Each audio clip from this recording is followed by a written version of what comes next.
Okay, good morning. Good morning. All right, well, welcome everyone to the Public Practice Accountants Club on Clubhouse, where public practitioner thought leaders, industry specialists, and accountants just like you discuss hot topics in public practice and how they go about navigating the public practice landscape all around the world. So fundamentally, public practice has the same principles, dynamics, and challenges no matter where we are in the world. We may have some different tax seasons, busy periods in legislation, but at the core, we are very much the same. So our room this morning is building a budget that works. It's just that time of year, isn't it? So hello, everybody. My name is Linda Steffens, and I don't know everyone in the room this morning. So good morning, everybody. I am an accountant and author and an introvert, and I've been hanging around public practice now for just over 30 years. So I believe I've pretty much seen it all and heard it all. But I particularly love helping accountants really step into their own power, into their leadership, and particularly around the business improvement advisory space. But of course, a big welcome to my co-host this morning, Kyelie Baxter. Good morning. Good morning, Linda. It feels very bright and early this morning. It's actually a good excuse not to be sitting at my desk working away like I have been. Oh. So I also don't know everyone in the room, so I'll do a quick introduction. I own a public practice firm on the usually beautiful but currently freezing Gold Coast. Yes. And have been doing that for, 20-something years, which makes me sound old every time I say it out loud. I am currently head down working on those final client tax plans, but we're really running out of time now.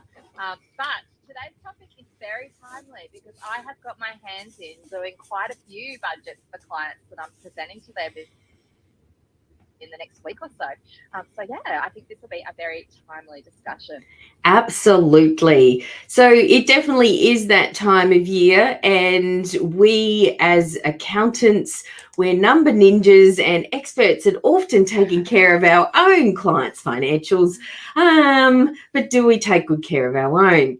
Now, that's what we'll be tackling today, plus all the great intel that Kylie's gotten from preparing client budgets and the things she's learned from that, because I think always it's a two-way street. We can learn from what we do from our clients and what they experience, and of course they can learn from us. So I think we need to look at it both ways, and that's where we'll get the most out of things. But I just wanted to give everyone a reminder. We are a CPA discussion group, so you can get your CPD and your CPE credits for listening in to us.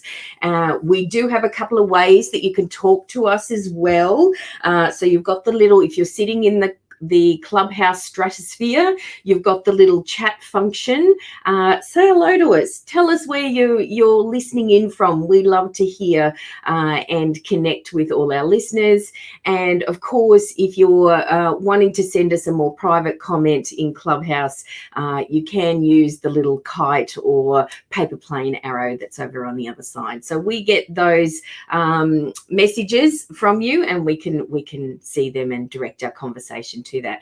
But of course, if you want to come and chat to us, all you've got to do is raise your hand, and there's a little button to do that as well in Clubhouse. So we'd love to talk to you. If you're out in listening to this via another method, either in Facebook or LinkedIn or YouTube for that matter, you can make comments on whatever platform you are, and we do see those. So please, if you've got anything to say to us, let us know.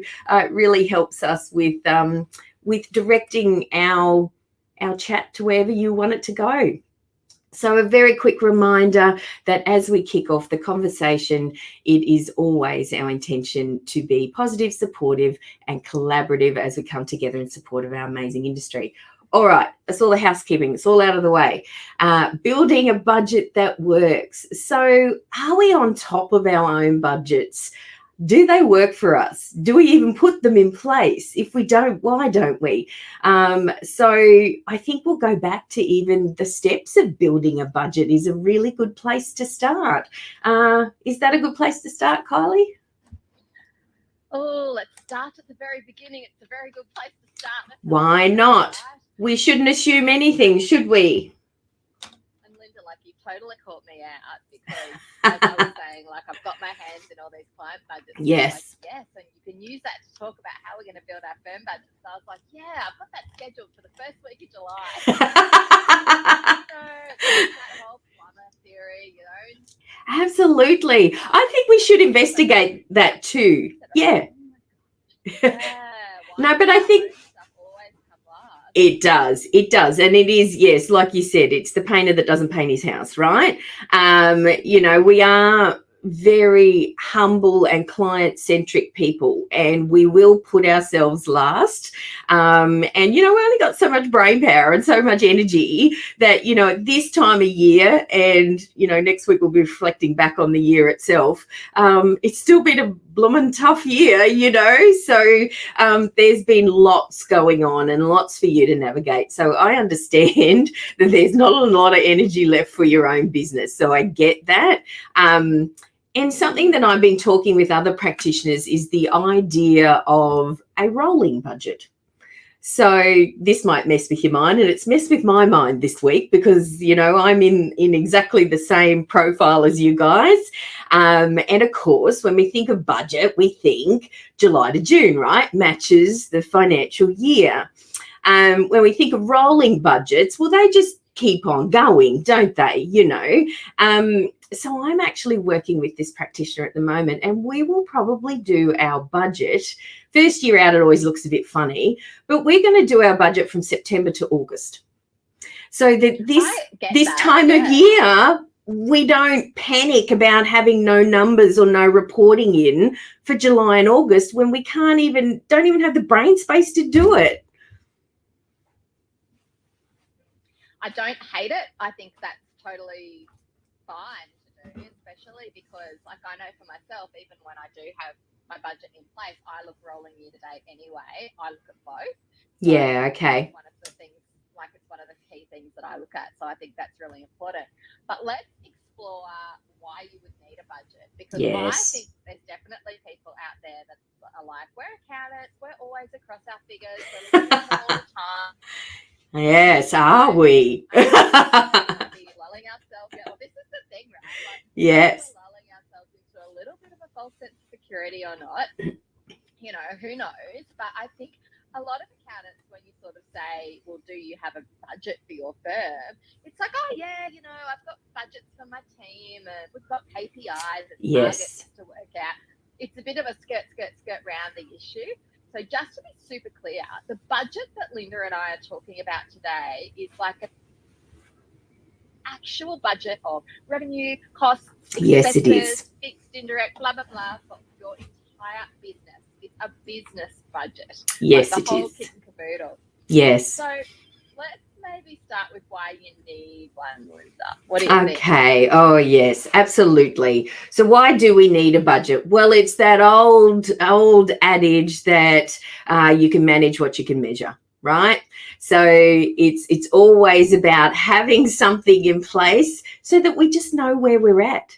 It also feeds very much into accountability, because if we don't have a budget, how can we stand there and say, client, it's really important you have a budget? Do you have a budget? No, I don't. Huh. Well, then I don't want to have one either. So, you know, I think they're the two big things for me, is that we have to walk our talk, and it really is about having that business mindset. You know, when I'm working with any SMEs or even accounting businesses for that matter, I think we absolutely need to think big to grow.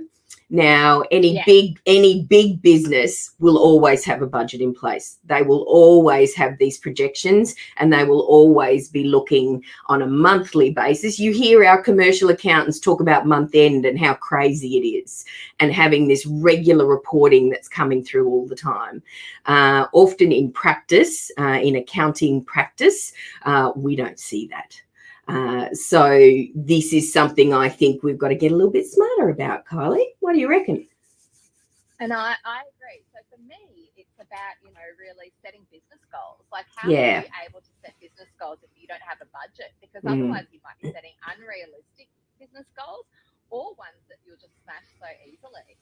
So it's also about making good business decisions based off the back of that. And everybody's favourite, getting finance. Like, yes. phase of your business. The bank will ask for your budget, they'll ask for your business plan, they'll ask for all the fun things. And no one wants to rush at the last minute to do one up just for bank purposes. Like, let's get this stuff in place to make sure that we're actually using them and it becomes an effective tool within your firm. Absolutely. So there's a mixture there of the practical elements of business that you need a budget in place for, and of course the forward planning and the good decision making, and a whole lot of cultural, I think, aspects that can come from that as well. I love what you said about, you know, whether we're realistic or not. I had that yesterday. I was doing something for myself and I thought, oh, yeah, that sounds about right. But when I actually ran the numbers, I'm like, no, that's not right at all. I don't want to do that. So I had to change completely what I thought, you know, and you can be traveling along thinking that your business is running at a certain cost. And it's not, particularly, and in our economic environment now where you've got, I know you're talking to me the other day, Kyle, you're paying high wages, recruitment costs are high, if you can find anybody, you know, costs are just going through the roof. And so very, I think, important this year, if ever, to be looking at budgets and the machinations of what your financial capacity is, you know. 100%. So that's the why you should do a budget. So now that everyone's totally convinced, let's talk about how you do it. Excellent. How do you create your budget? Well, I think the first thing in accounting and practice, you know, we've got some major inputs, all right? And I think the major input is our team and our ability to produce work. So that's what we talked about last week in our session, was the capacity budget. So I think if you've got that, then that gives you a place to start with revenue. And, you know, and then you go from there. That's the big blocks. I then go back and look at costs and what that's been happening, obviously, in the previous year. How do you go about it, Kyelie? Well, I don't necessarily regard the previous year highly, depending on what your goals and plans are for the future year. Like, I know that there's a lot of practitioners really looking to change their business structure. Yeah, okay. Next year, you know, because we've all got different issues going yes. on. You know, some of us are choosing to have fee increases. Some of us have got recruitment issues.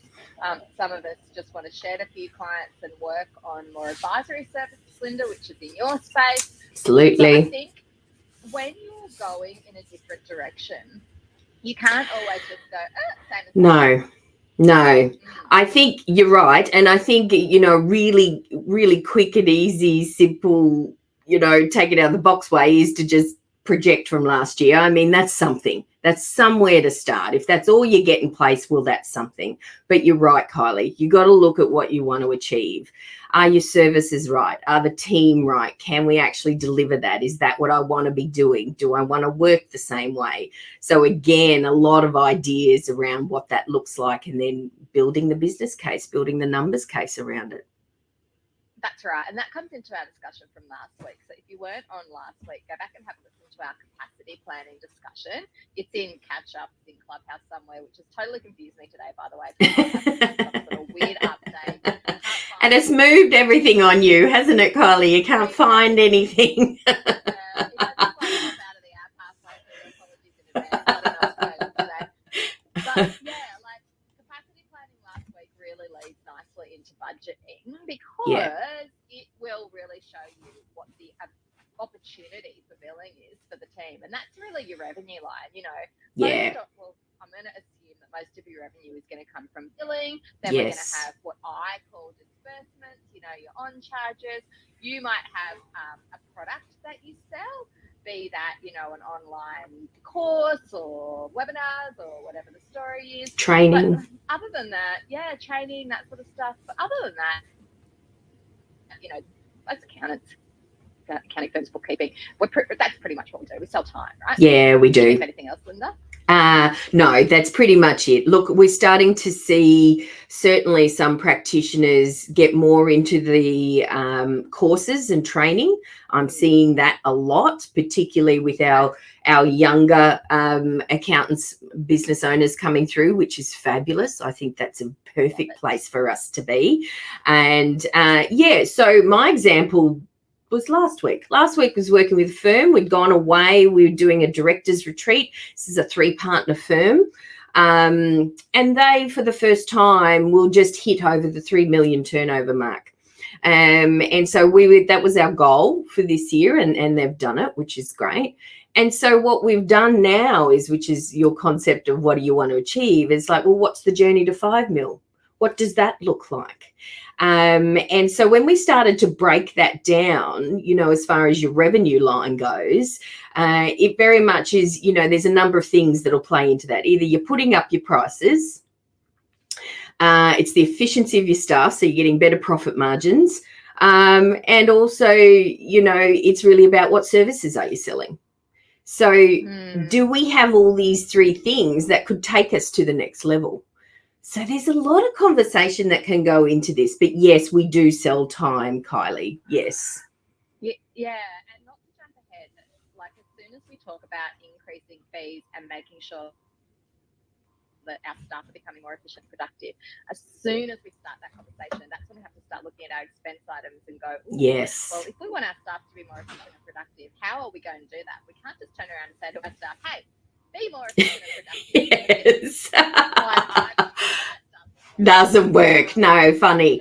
That you want to invest in tech, you want to invest yes, in systems, yes, you want to invest in them.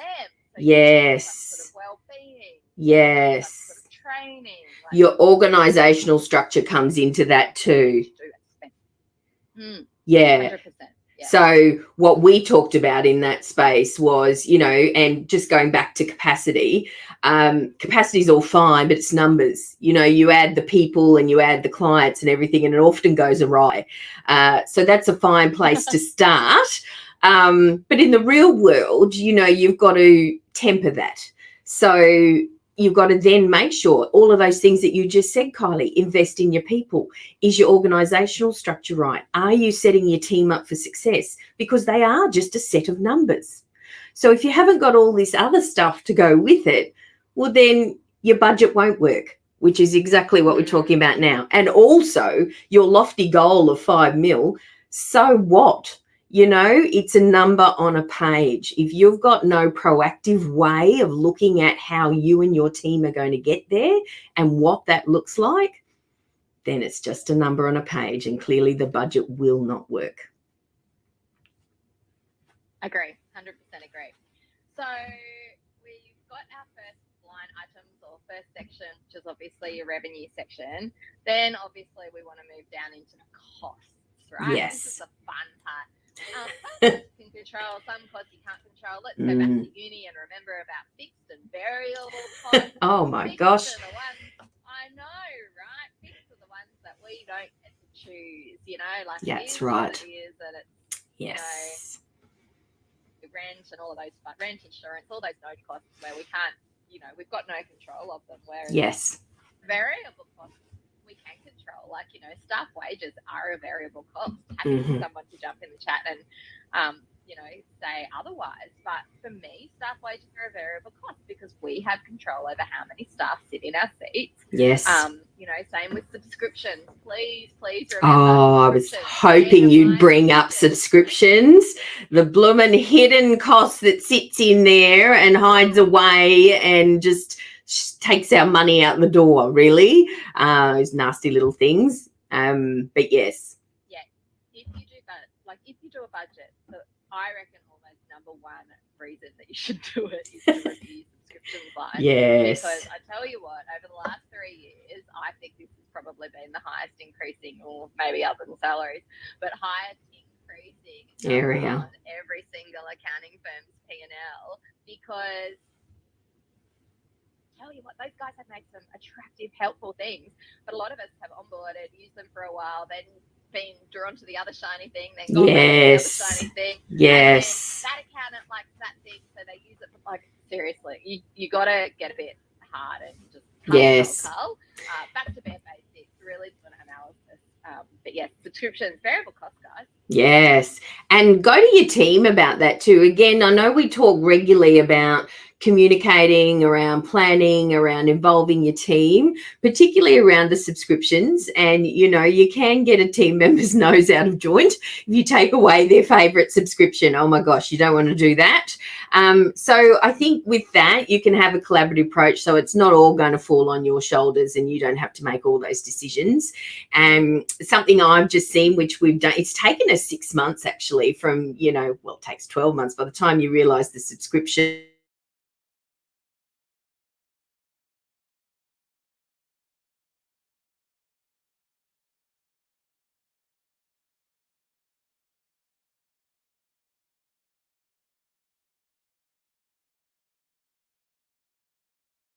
hear us. That's okay. Here we are. We're back. So thinking about subscriptions and collaborating with your team, and it was so interesting, that point that you just said, one team member uses something for some, you know, one thing, and another team member uses a different subscription for the same thing. So getting them to come together and actually agree that they can both use just one thing for exactly the same thing they were using was a bit of an effort. You know, it took time. So how did you go about doing that, Linda? Because I think that's probably going to be common for every firm that has multiple staff members and multiple application subscriptions. Yeah. We started at management level, and management talks about, so we have a management team in place. The organisational structure has the senior partner, and then we have a management team, and they all head up their own team. So we often talk about budget at that level, and it came up that we had this massive subscription that popped up, and we went, oh, we better review all of them. So we advised the management team that that's what we would be doing, and we brought them through in that communication of, it's really prudent that we do this. It's an important business decision. So firstly, they were on board with the budgetary aspect side of why we were doing it. Then it was a matter of simply working through them all as they turned up.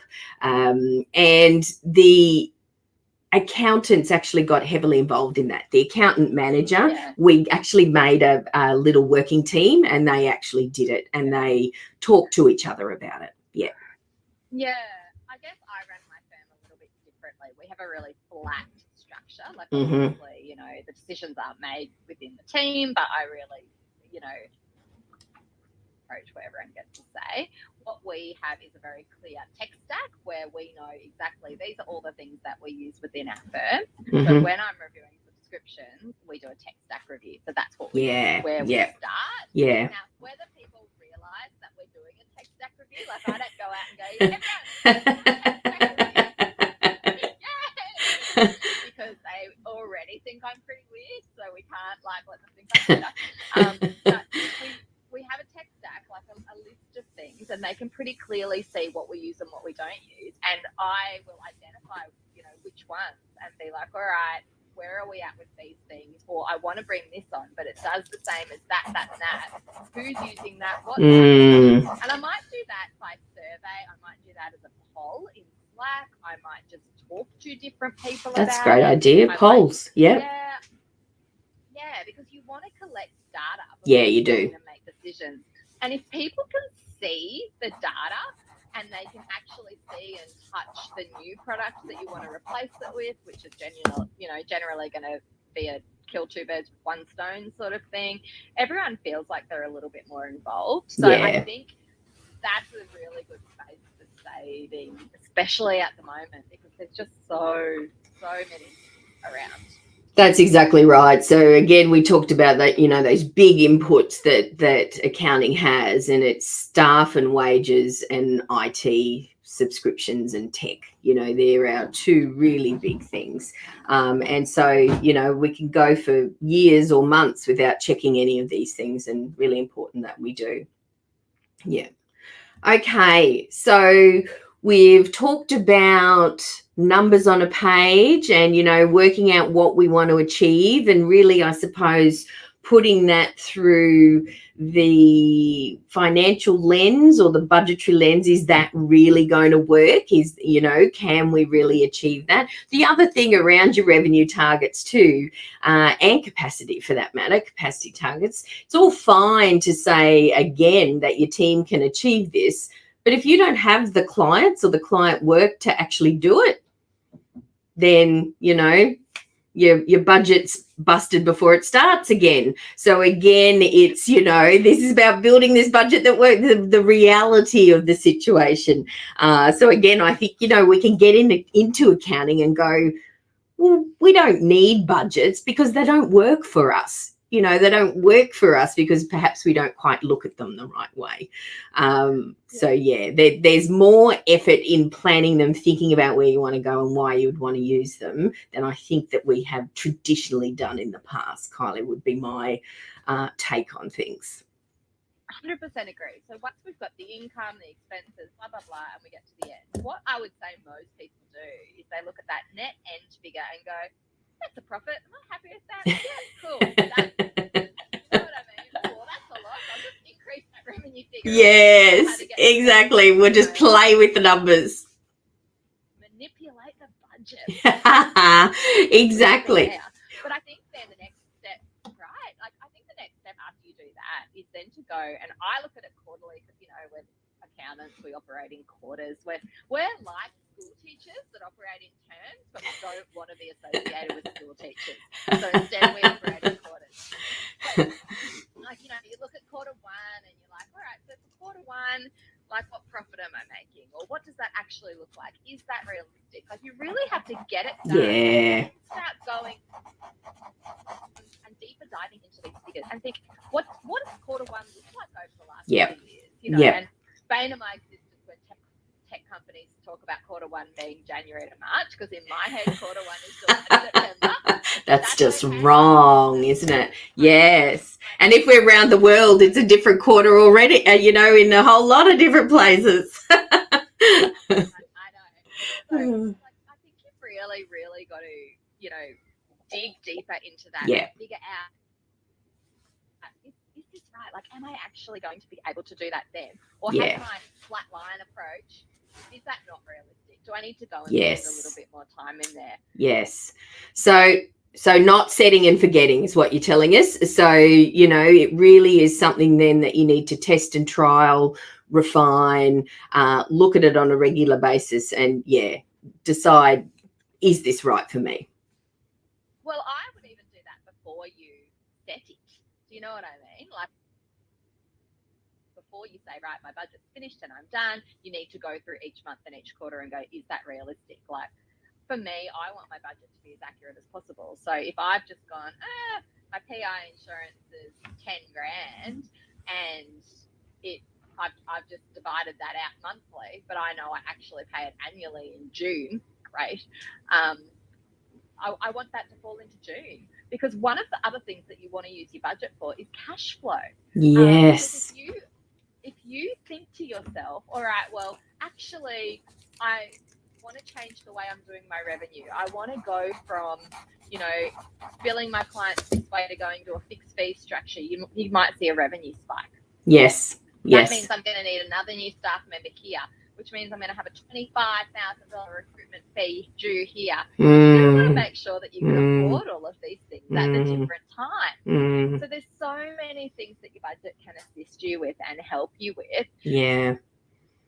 If clients are paying on fee for service, you're gonna have carrying a little bit of higher debtors during that Christmas period. Not because your clients don't love you and don't want to pay you, because they don't really open mail then. No, that's exactly right. Don't open mail, don't open emails. They don't really care to hear from you at that time, or any school holidays for that time, or maybe it's just my client.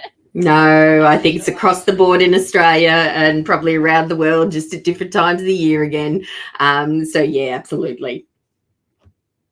So it's all of those things that need to be taken into account, and that's about helping you make better business decisions. Yeah. So before you even set the budget, those are the things that need to be considered. And then, yes, exactly what you said, Linda, after we set it, we can't forget it. We need to monitor. And when we talk about monitor, it's about, keeping an eye on how we're tracking to budget. And not going, yep, we're meeting it, great. Hey, we're smashing this budget. Geez, maybe I went a bit light on. Yes. I'm not one of those people that goes, I'll increase it next year. Like, I am a bit of okay, well, I work in quarters, right? Up we go. Up we go. Yeah. Yeah. Because you take on a massive client and you're offering them the full suite of services, bookkeeping, compliance, advisory, and you might be charging them, I don't know, $3,500 a month or something like that, and you're a firm that only does, maybe $300,000 or $400,000 a year. That's going to be a massive impact to your revenue line. So you want to be able to increase that. Okay, so if you're in growth phase, you actually want to show that growth. Yes. That's my opinion anyway. Yes. I think that's, that's absolutely putting the business focus hat firmly on your head and thinking about what you're doing as a business as opposed to just reacting to everything that's happening around you. So again, I think it's been our natural state to just react and just do what we've got to do. But there's a whole lot that we can use these tools that we roll out to clients to help them with that we can use ourselves if we just look at them in a different way. But yeah, budgeting, absolutely. Just depends on the time of year that you're doing it. But just thinking about where you want to go and what you want to do, that's really the first piece, isn't it, Kylie? Like, it's thinking about that rather than trying to get into the numbers and turning yourself inside out, overcomplicating it, and then coming up with something that really doesn't look right anyway. Of course, you're going to feed that negative cycle of budgeting doesn't work for me. Why do I need it? So I think we just got to be smarter about how we look at it. Yeah, and I think there's a lot of reasons why we don't do budgets. Like I know for people that have been in business or, running their own firm for a really long time, you can get quite complacent about, these are my clients, they've been my clients for a long time. Yes. I've been making about this for a really long time. Sometimes I'll lose a client, but they're easily replaced. My books are basically closed. Why would I bother? You know what I mean? Like, it is what it is, and I'm happy with that. And if I wanted to make more, I could work harder, but I choose not to. Yes. It gets to be quite a good place for a lot of accountants. It's a great sort of business to run. That's why we're in it. Yes. Mostly. But I get why people don't do it. But there's so much value in it because, like, I call it free money. When you start looking into it, there's things that you can be changing and adjusting without actually working any harder, which to me is free money, right? So exactly. Yeah. So, and I think, sorry, and I was just going to say then that it's really being able to set your time up at us whenever you decide to do this budgeting or start to think about this stuff. It's really setting up your calendar, your time, your headspace to do this. That's really what it's about. It should not be a last minute rush thing that I'm just throwing some numbers together. That's what we've done in the past. That's why these budgets don't work for us and we throw the baby out with the bathwater. It's really about setting yourself up for success, getting in the right mindset around why you're doing it, and then having a red hot go at it, And I think also too, there's people that you can reach out to talk to about, how you go about these things and am I right in this thinking? Something we haven't done enough of in accounting is collaborate with each other. We're a little bit scared of looking a bit silly or not knowing the right answers in front of our peers or other people. I think you can just put that all to the side. But there'll be people that you'll be able to trust or lean on that'll be out there in your networks. And if they're not, start looking for them, start creating them, because that is the powerhouse that will sit behind you. Business can be very lonely, and we need some friends in there. You need your own advisory board. That's what it comes down to. Tell you what, Roy is on fire this morning. He made a comment about reviewing subscriptions, which I want to come back to, but he's also asked, just curious, if your business is quite profitable, are you budgeting to make even more profit? I will actually answer that personally. And the answer to that is some years yes and some years no. Yes. So yes, like I would hope that everybody's business is profitable, because otherwise, if your business is not profitable, you really have to ask yourself why you're doing it. Now, there are definitely answers to that. If your business is profitable and you're saying, well, why am I doing it? The answer might be flexibility. The answer might be, whatever. We've talked about that in Clubhouse rooms before. But you would want to hope that in a normal time, when you choose, generally, that your business is profitable. Yes. If your business is already profitable, though, it comes down to levels of acceptance. Yes. So is my output or the amount that I am working equal to the amount of profit that I'm receiving? Now, for us in our business, we take wages, salaries first, and then we also take profit share. And now that's just a decision that we have, because I think that we should be remunerated as employees and then take profit share. Yes. Yes. Would I say that we take wages like, that are at a commercial value? What we should be. Yeah. Yes. Like, we don't take terrible wages. No. But if I was an employee, I would be asking my boss for a small pay rise. Yes. Absolutely. Yes. So I'll be asking my boss for a yes. pay rise in July, and I'm sure that she will grant it. Will she? That's lovely. Yeah. She's budgeted. I have to check in with my boss too, then. It's the time of year to do it. I love going down. This is a perfect rabbit hole to go down to, because we're talking about the commerciality of business. And I think where as accountants go a little bit astray with this is we're very smart boffins from the idea of tax planning for ourselves. So, what you just explained, Kylie, is a setup that it would also work tax effectively for you. It's set up that way. There's different ways in which you can gain your remuneration from your business, okay, and in more tax effective ways than just paying it all out in a salary. So depending on how and things are all set up. So I think we get a little bit bamboozled almost with just worrying about that, rather than looking at the commerciality of what we're doing within a budget and how much we're actually drawing. So there's that.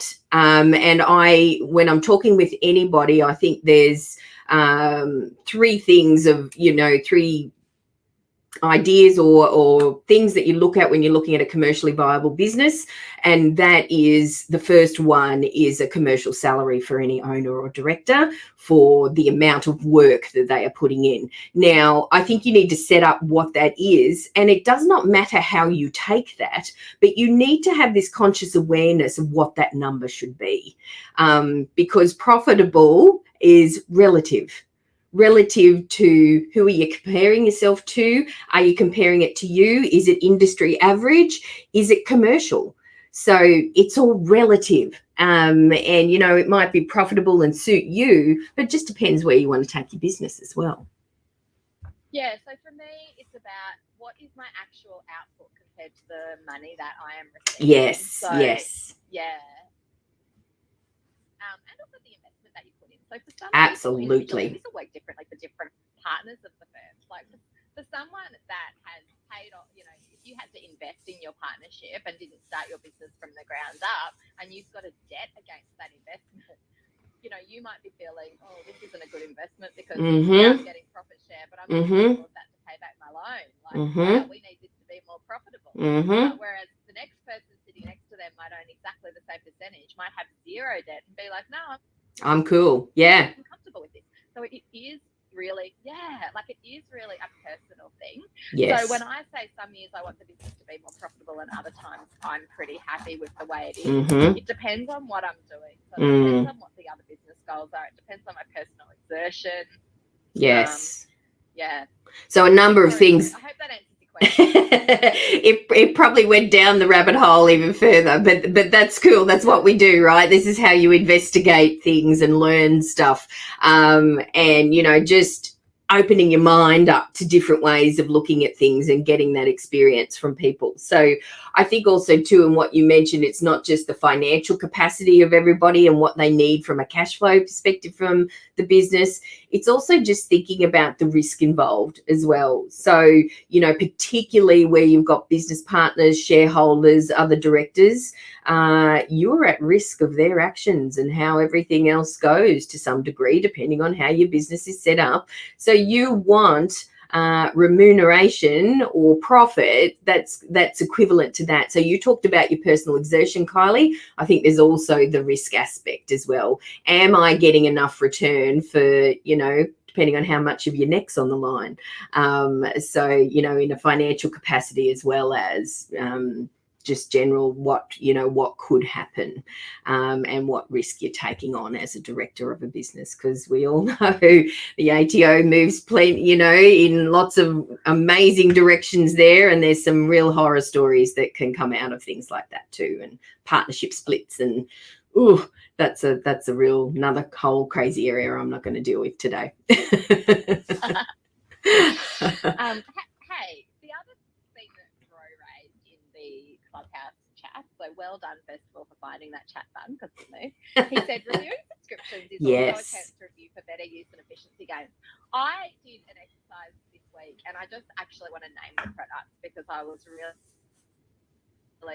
and I haven't made a decision, so I'm happy to talk about it, is we have been looking for a product to do identification, because we all know that's coming. Yes. To have to ID all new clients. Yes. And, they've got to provide us with actual forms of ID that we then can't keep on file and blah, blah, blah, and how we're supposed to do this is impossible. So I'm looking for, surprise, surprise, Kylie's looking for some sort of digital way to do it. A tech way, now, yes. A tech way. So I have done some research, and, the number one on the market really, which Amrita has developed, and she started now Infinity. So, could really you just repeat that, please, Kylie? You just dropped out as you mentioned that product name. It's Acct. Acture. Nature. Yeah. Really good. I didn't do all of the review myself. Like, one of my staff did it, but she was super happy with it, said it was really easy. I did do a webinar where I watched it. They use Stripe as their back end, made it easy. I think it's about, I'm going to say $11 a client though. Okay. So, we need to all be factoring in the fact that this is an extra cost to us when we take on a new client. Yes. And I guess for me, I did think to myself, glad I'm not running sort of an individual tax return business here. That's really price sensitive, because I wonder how this is going to go. Yes. So then I've come across another one this week. And for those of you who've been around for a while, the name Clayton Oates might be familiar to you. He's been around for ages, and he has developed a lot of stuff, over the years. And he has a product called Seamless, but there's no E in the less part. So it's SEAMLSS. So it predominantly does onboarding for clients, and I think it feeds into Xero as well. So you can they can provide their tax return documents to you and all of that sort of thing. Like, it looks quite powerful, but it also does the digital identification, and it's like something like $30 or $35 a month, unlimited. Wow! So if you were in a high growth business, the numbers aren't even comparable. No, not at all. Looking it up, Linda? Yeah, no, I was just going to type it in comments. How do I spell Acct, Kylie? I think it's I'm just going to give it a second. ANNATURE. Yes, ANNATURE. URE. It's really okay. Yeah. All right, we'll just get that and Seamless. All right, cool. I'll get that up and just post those comments. Just to comment with that, so they do a couple of things, but they do the digital ID as well. Yeah. So okay. When you go on there, that's not the first thing that comes up. Yeah. Yeah. Okay. Gold, Kylie. Thank you for that. That's everybody. Big round of applause for Kylie and her team who just did some of that research for us. So that's brilliant, because that is all coming absolutely here. And you're right, that struggle between I've got a business in that area where they do a lot of individual returns. So it's like, how do you maneuver that and the cost and what that looks like? So all things to consider in building your budget. I think if to round this out, Kylie, is there any other little pieces of information that you've just picked up over the last 8 weeks, 10 weeks of doing your tax planning and your budgets with clients, anything budgetary rise. I'd imagine that you take a lot of what you do for yourself. This is how I work anyway. It's I test things for myself and then I go, hey, I tried this might work for you. And I find that, clients are extremely receptive to that. Is that the approach you often take? Absolutely. Like when I'm trying to talk to clients about doing budgets in general, I'll often tell them, it's something I do and this is how I review it and da-da-da. Like budget's the first step to moving people into the advisory space, in my opinion. Like asking them, how are you tracking, what's going on, blah, blah, and they sort of look at you like a deer in headlights. Like that's 101, right? Like how do you start talking to people about that stuff? But yeah, I think what I'm seeing across the board when I'm talking to clients about budgets and tax planning is everybody is probably seeing some value in that space more so than in prior years. So I think that we need to take that on ourselves as well, because the way people are doing business is changing because costs are going up. Everyone knows what's going on in the world, right? Yeah, so yeah. We can't keep doing business the way that we have been and expecting it to be the same. Yes. What's the definition of insanity? Doing the same thing and expecting a different outcome. Absolutely. So I think, if you are doing budgeting, it's one of the key tools that could really assist you in figuring out how to move and be successful in your business in this space. Absolutely. So if we just really summarize what we've been talking about today, I think that a lot of accountants can look at budgeting as, something they don't need, something that doesn't work, something that, really do I want to spend the time or effort putting that in place. And I think what we've discovered today is that perhaps we've just been looking at it a little bit the wrong way and maybe not starting in the right spots. So starting in the right spots is really about thinking what you want to achieve from business, where you want to go, what those goals are, and looking at that first. Coming back around, of course, to your big inputs, your capacity, your IT. We talked extensively about looking at those and then building the business case and the numbers around that. I think also keep it simple. Don't get too worried about the 55 cents per month for something, on an end. It's round numbers, round figures. Don't go too crazy with it. But the other thing too that you brought up, Kylie, is that if it is there in place, then we need to be looking at it. We need to be measuring ourselves against it and adjusting, refining, looking at how we're actually achieving with it. So first round out, if this is the first time you're doing a budget in this way for your business, you might get it completely wrong. Don't throw the baby out with the bathwater. Just change it and manipulate it so that it starts to work for you. Over time, you will work out exactly how that looks. And of course, as Roy was talking about there, we were talking about, profitability is relative. So, what is it that you want to achieve? And is that working for you, your business partners, your own personal goals, business goals? A whole lot to think about. Anything else I've missed there, Kylie? No, you just did the world's best recap. Fabulous. See, I do listen to you. So next week, oh my gosh, our financial year here in Australia is coming to an end, and there's probably a collective sigh of relief across the whole industry here in Australia. If there's anybody listening in or joining us from other parts of the world. But next week, Wednesday, 29th of June, please tune in, because Kylie and I, even though it's a Happy New Year type of thing, it's a time for celebration for us. It's a time to look back, see what we've achieved, reflect on the year past so that we can look forward. But there has been an amazing amount of information, pure gold and actual gems that have come out of these conversations. So we'll be pulling a few of those out for you again. And, you can basically get the summary in one Clubhouse in one stream. If this is the one to, you only listen to one a year, this is the one to listen into. So next week, Happy New Year, the year that was. We hope to see you there. So I hope everyone has a wonderful day and a great week. And I'll be talking to you all soon. Thank you, Kyelie.